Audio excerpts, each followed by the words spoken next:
ಅವನು ಎಂತ ಪ್ರೊಡ್ಯೂಸರ್ ಅಂದ್ರೆ ಡೈರೆಕ್ಟರ್ ಏನ್ ಹೇಳ್ತಾರೆ ಅದಕ್ಕೂ ಅಂತಾನು. ಸೊ ಈ ಒಂದು ವಿಷಯ ರಕ್ಷಿತ್ ಅದೊಂದು ಟ್ಯಾಗ್ಲೈನ್ ಡೈರೆಕ್ಟರ್ ಜೊತೆ ವರ್ಕ್ ಮಾಡೋದು. ಸೊ ನಮಸ್ಕಾರ ಎಲ್ಲರಿಗೂ. ಅಂಡ್ ಮೇಡಮ್ ನೀವು ಕೇಳಿದ ಪ್ರಶ್ನೆ ಫಸ್ಟ್ ನಾನು ರಿಷಬ್ಗೆ ಮತ್ತೆ ಭರತ್ಗೆ ಕೇಳಿದ ಪ್ರಶ್ನೆನೂ ಅದೇ. ಈ ಕತೆ ಇವರಿಬ್ರು ಡಿಸ್ಕಸ್ ಮಾಡ್ಕೊಂಡ್ರು, ಓಕೆ ಆಗಿತ್ತು. ಸೊ ಇವರಿಬ್ರು ಬಂದ್ಬಿಟ್ಟು ನನ್ನನ್ನ ಒಂದಿನ ನಾನೆಲ್ಲೋ ಬೇರೆ ಆಚೆ ಇದ್ದೆ, ಶೆಟ್ರೆ ಅರ್ಜೆಂಟ್ ಬನ್ನಿ ಆಫೀಸಿಗೆ ಅಂತ ಕರೆದ. ಹೋದಾಗ ಫಸ್ಟ್ ಹೇಳಿದ್ದೆ ಲಾಫಿಂಗ್ ಬುದ್ಧಾಗೆ ನೀವೇ ಹೀರೋ, ರೆಡಿ ಆಗ್ಬಿಡಿ ಅಂತಂದ. ನಾನು ಹೇಳಿದೆ ಯಾವ ನಂಬಿಕೆ ಮೇಲೆ ನನ್ನನ್ನು ಹೀರೋ ಮಾಡ್ತಾ ಇದೆಯಾ ಮರಯ್ಯ ಅಂತ. ಅದಕ್ಕೊಂದು ಕುಂದಾಪುರ ಕನ್ನಡದ ಒಂದು ಬೈಗುಳ ಸೇರಿಸ್ಬಿಟ್ಟು ಹೇಳ್ದ ನಿನಗೆಲ್ಲ ದುಡ್ಡು ಆಗ್ತಿರೋದು ನನ್ನ ಕತೆಗೆ ಅಂತ. ಸೊ ನಿನ್ ಮೇಲೆಲ್ಲ ದುಡ್ಡು ಆಗ್ತಿರೋದು ನನ್ನ ಕತೆ ಮೇಲೆ ಅಂತಂದ. ಸೊ ಅದೇ ಅದಾದ್ಮೇಲೆ ಭರತ್ರು ಇನ್ನೊಂದು ಟಾಸ್ಕ್ ಕೊಟ್ರು, ಇನ್ನೊಂಚೂರು ವೆಯ್ಟ್ ಗೇನ್ ಮಾಡೋಣ ಅಂತ. ಬಟ್ ಅದಾದ್ಮೇಲೆ ಲಾಕ್ಡೌನ್ ಆಯ್ತು. ಲಾಕ್ಡೌನ್ ಅಲ್ಲಿ ಮನೆ ಊಟ ಬಿದ್ದಿದ್ರಿಂದ ತೀರಾ ತೆಳ್ಳಗಾಗೋದೆ. ಸೊ ಸಖತ್ ಸಣ್ಣ ಆಗ್ಬಿಟ್ಟೆ, ಹೊರಗಡೆ ಊಟ ಇಲ್ಲ. ಹೌದು, ಅಂದ್ರೆ ಹೆಲ್ತಿ ಫುಡ್ ಅಲ್ವಾ ಅದು, ಬರೀ ಹೊರಗಡೆ ಗ್ಯಾಸ್ಟ್ರಿಕ್ ಫುಡ್ ತಿನ್ಕೊಂಡು ದಪ್ಪ ಇದ್ದೆ. ಲಾಕ್ಡೌನ್ ಅಲ್ಲಿ ಸಣ್ಣ ಅದೇ. ಅದಾದ್ಮೇಲೆ ಇವನು ಹೇಳ್ದ ಬೇಡ ಅನ್ಸುತ್ತೆ ನೀನ್ ದಪ್ಪ ಆಗೋದು, ಪ್ರಾಸ್ಥೆಟಿಕ್ಸ್ ಯೂಸ್ ಮಾಡೋಣ ಅಂತ.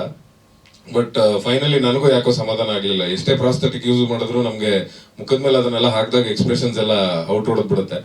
ಅಂಡ್ ಸುಮಾರಷ್ಟು ಅಪರ್ ಬಾಡಿ ಬೇರ್ ಬಾಡಿ ಇರೋ ಶಾರ್ಟ್ಸು ಇತ್ತು ಇದರಲ್ಲಿ. ಸೊ ಹಂಗಾಗಿ ಅದನ್ನೆಲ್ಲ ಯೂಸ್ ಮಾಡೋದು ಕಷ್ಟ ಆಗುತ್ತೆ ಅಂತ ಹೇಳಿ ನಾನೇ ದಪ್ಪ ಆಗ್ತೀನಿ ಅಂತ ಟಾಸ್ಕ್ ತಗೊಂಡು ಒಂದು 30 kg ದಪ್ಪ ಆಗಿ ಆ 30 kg ನೀಗ ಇಳಿಸ್ಕೊಂಡಿದ್ದೆ. ಇಳಿಸೋದು ಹಿಂಗೆ madam. Thank you.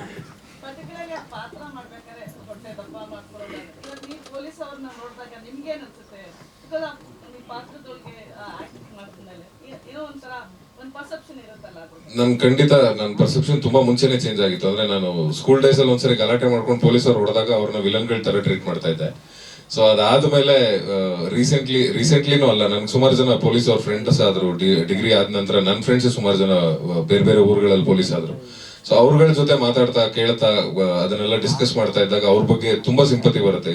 Actually Rishabh ಹೇಳ್ದಂಗೆ ದಿನ ಬೆಳಗ್ಗೆ ಆದ್ರೆ ನೀವು ಆಸ್ ಎ ಪ್ರೆಸ್ ಅವರು ನೀವು ಸುಮಾರು ಜನನ ಇಂಟರ್ವ್ಯೂ ಮಾಡ್ತಿರ್ತೀರ. ಸೊ ನಿಮ್ ತಲೆಯಲ್ಲಿ ಕ್ವಶನ್ಸ್ ಹುಟ್ಟತಾನೆ ಇರುತ್ತೆ. ಸೊ ಪೊಲೀಸ್ ಅವರು ದಿನ ಬೆಳಗಾದ್ರೆ ಒಬ್ಬ ಕೊಲೆಗಾರನ್ ಮೀಟ್ ಮಾಡ್ತಾರೆ, ಒಬ್ಬ ಕಳ್ಳನ್ ಮೀಟ್ ಮಾಡ್ತಾರೆ. ಅವ್ರ ನೆಗೆಟಿವ್ ಥಾಟ್ಸ್, ಅವ್ರನ್ನ ಇನ್ವೆಸ್ಟಿಗೇಷನ್ ಮಾಡೋ ರೀತಿ, ಅವ್ರ ಮೇಲೆ ಇರೋ ಪ್ರೆಷರ್, ಅವ್ರ ಮೆಂಟಲ್ ಪ್ರೆಷರ್. ಸೊ ಇದನ್ನೆಲ್ಲ ಅರ್ಥ ಮಾಡ್ಕೊಳ್ತಾ ಹೋದಾಗ ನಂಗೆ ಅವತ್ತೇ ಅವ್ರ ಬಗ್ಗೆ ತಿಳ್ಕೊತಾ ಹೋದೆ. ಬಟ್ ಈ ಸಿನಿಮಾ ಕಂಪ್ಲೀಟ್ ಆಗೋಷ್ಟೊತ್ತಿಗೆ ಅವ್ರ ಫ್ಯಾಮಿಲಿ ಹೆಂಗೆ ಒಂದು ಸ್ಟ್ರೆಸ್ ಅಲ್ಲಿ ಇರ್ತಾರೆ, ಅವ್ರ ಫ್ಯಾಮಿಲಿ ಹೇಗೆ ಅದನ್ನ ಸಪೋರ್ಟ್ ಮಾಡ್ತಾರೆ. ಈ ಯೂಶಲಿ ನಮಗೂ ಹೇಳ್ತಾರೆ ಸಿನಿಮಾದವ್ರು ನೀವು ಮನೇಲೇ ಇರಲ್ಲ, ನೀವು ಊರೂರು ಸುತ್ತಾ ಇರ್ತಾರೆ ಶೂಟಿಂಗ್ಗೆ ಅಂತ. ಬಟ್ ಅವ್ರ ಕಥೆಗಳು ಕೇಳಿದ್ರೆ ನಮ್ಗಿಂತನೂ ವಿಭಿನ್ನವಾಗಿದೆ. ಅಷ್ಟು ನೆಗೆಟಿವಿಟಿನ ತಗೊಂಡು ಮನೆಗೆ ವಾಪಸ್ ಬರ್ತಾ ಪಾಸಿಟಿವ್ ಆಗಿ ಬರ್ಬೇಕಲ್ಲ, ಆ ವೈಬ್ನೆಲ್ಲ ಅಲ್ಲೇ ಸ್ಟೇಷನ್ ಬಾಗಿಲ ಹತ್ರ ಬಿಟ್ಟು ಮನೆಗೆ ಬರ್ತಾ ಅವ್ರು ಪಾಸಿಟಿವ್ ಆಗಿ ಬರ್ಬೇಕು. ಸೊ ಆ ಚಾಲೆಂಜ್ ಇದೆಯಲ್ಲ, ಅದು ತುಂಬಾ ನನ್ಗೆ ಅವ್ರ ಬಗ್ಗೆ ಸಿಂಪತಿ ಆಗುತ್ತೆ. ಅಂಡ್ ಆ ಚಾಲೆಂಜಿಂಗ್ ಕ್ಯಾರೆಕ್ಟರ್ ಅದು. ಆ ಸಿಂಪತಿ ಯಾಕೆ ಬರುತ್ತೆ ಅಂದ್ರೆ ನೀವು ಸ್ಟೇಷನ್ ಅಲ್ಲಿ ಎಷ್ಟೇ ಹಾರ್ಶ್ ಆಗಿದ್ರು ಮನೆಗೆ ಬಂದ ಸಾಫ್ಟ್ ಆಗಿ ವೈಫ್ ಮತ್ತೆ ಮಕ್ಕಳ ಜೊತೆ ಇರ್ಲೇಬೇಕಾಗತ್ತೆ. ಸೊ ಈ ತರದ ಟಾಸ್ಕ್ ಗಳೆಲ್ಲ ನೋಡಿದಾಗ ನನ್ಗೆ ಅವ್ರ ಬಗ್ಗೆ ನಿಜ ಕನಿಕರ ಬರುತ್ತೆ. ಅವ್ನು ಕಾಲ ಎಳೆಯೋದ್ರಲ್ಲೇ ಇರ್ತಾನೆ. ಇಲ್ಲ ಡಯಟ್ ದಪ್ಪ ಆಗ್ಬೇಕಾದ್ರೆ ತುಂಬಾ ಈಸಿ. ಇವನು ಹೇಳ್ದಂಗೆ ಸಿಕ್ಕಿದ್ದನ್ನೆಲ್ಲ ತಿಂತಾ ಇದ್ದೆ, ಬೇಡದೇ ಇರೋಷ್ಟು ಪಾರ್ಟಿ ಮಾಡ್ತಾ ಇದ್ದೆ. ಸೊ ಇವೆಲ್ಲ ನಡೀತಾ ಇತ್ತು. ಸೊ ಯಾವಾಗ ಕಟ್ ಮಾಡ್ಬೇಕು ಅನ್ಕೊಂತೀವಿ ಅವಾಗ್ಲೇ ಚಾಲೆಂಜ್ ಸ್ಟಾರ್ಟ್ ಆಗೋದು. ಸೊ ದಪ್ಪ ಆದಾಗ ಎಸ್ ಆಬ್ವಿಯಸ್ಲಿ ನಾನೇ ಶೂಟಿಂಗ್ ಅಲ್ಲಿ ಸುಮಾರು ಸರಿ ಭರತ್ಗೂ ಹೇಳಿದೀನಿ, ಮಂಡಿ ನೋವು ಸ್ಟಾರ್ಟ್ ಆಗ್ಬಿಟ್ಟಿದೆ ಭರತ್ರೆ, ಗೊತ್ತಾಗ್ತಾ ಇಲ್ಲ ನಿಂತ್ಕೊಳಕ್. ನಾವು ಅಂದ್ರೆ ಪೊಲೀಸ್ ಸ್ಟೇಷನ್ ನಿಂತೇ ಇರ್ಬೇಕು. ಸೊ ಕಾಲ್ ನೋವು ಶುರು ಆಗ್ಬಿಟ್ಟಿದೆ, ನಿಂತ್ಕೊಳಕ್ ಆಗ್ತಿಲ್ಲ. ಮುಂಚೆ ಎಲ್ಲ ಆಗ್ತಿರಲಿಲ್ಲ. ನನ್ಗಿಂತ 1 ತಿಂಗಳು ದೊಡ್ಡವನು ಬೇಡ. ಸೊ ಆವಾಗ ಆ ತರದ್ ಪೇನ್ಗಳು ಸ್ಟಾರ್ಟ್ ಆಗಿತ್ತು. ನೀವು ಹೇಳ್ದಂಗೆ ಎಸ್ ಬಾಡಿ ಮೇಲೆ ಇಂಪ್ಯಾಕ್ಟ್ ಆಗಿತ್ತು. ಸೊ ಇಳಿಸ್ಬೇಕು ಅನ್ಕೊಂಡಾಗ ನಾನು ಲಾಸ್ಟ್ ಕುಂಬಳಕಾಯಿ ಹೊಡೆದ್ಮೇಲೆ ಕೇಳಿದೆ ಭರತ್ರಿ ಇನ್ನು ಆಮೇಲೆ ಕರೆದು ಮತ್ತೆ ಪ್ಯಾಚ್ ವರ್ಕ್ ಇದೆ, 1 ದಿನ 2 ದಿನ ಅರ್ಧ ದಿನ ಎಲ್ಲ ಇಲ್ಲ ಅಲ್ವಾ ಅಂತ. ಏನೂ ಇಲ್ಲ ಸರ್, ನೀವು ಆರಾಮಾಗಿ ತೂಕ ಇಳಿಸ್ಕೋಬಹುದು ಅಂತ. ಸೊ ಅಲ್ಲಿಂದ ಸ್ಟಾರ್ಟ್ ಮಾಡಿ ಎಸ್ ಆಸ್ ಯೂಶುವಲ್ ಎಲ್ಲರೂ ಡಯಟ್ ಚಾರ್ಟ್ ಕೊಟ್ಟಂಗೆ ನನಗೂ ಒಬ್ರು ಗೆಳೆಯರು ಡಯಟ್ ಚಾರ್ಟ್ ಕೊಟ್ರು. ಅದನ್ನು ತಗೊಂಡೆ, ತಲೆ ಕೂಡ ಅರ್ಥ ಆಗ್ಲಿಲ್ಲ. ತಗೊಂಡೋಗಿ ಹೆಂಡತಿ ಕೊಟ್ಟೆ.